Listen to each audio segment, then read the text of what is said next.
Hi everyone, this is Kofi Pope from Atelier de Kofi Pope, and I'm back with another Photoshop tutorial. But today is not the day I have to release my video. I release videos on every Friday. But today I'm releasing a quick tip in Photoshop for you because today is my birthday. I know my megabytes mine is what I'm taking. So to the Photoshop lovers, I want to show you a quick tip on how you can slap your logos on your images without going through the stress by going to your desktop, opening a certain folder, importing your logo to Photoshop and resize your bro. You ain't got no time for money.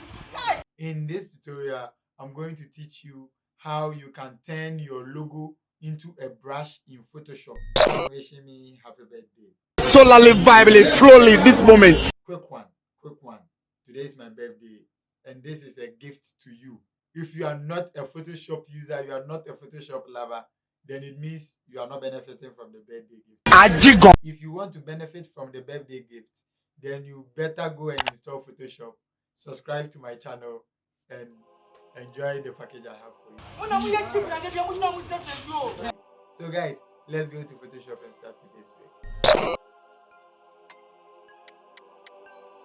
Speed maybe.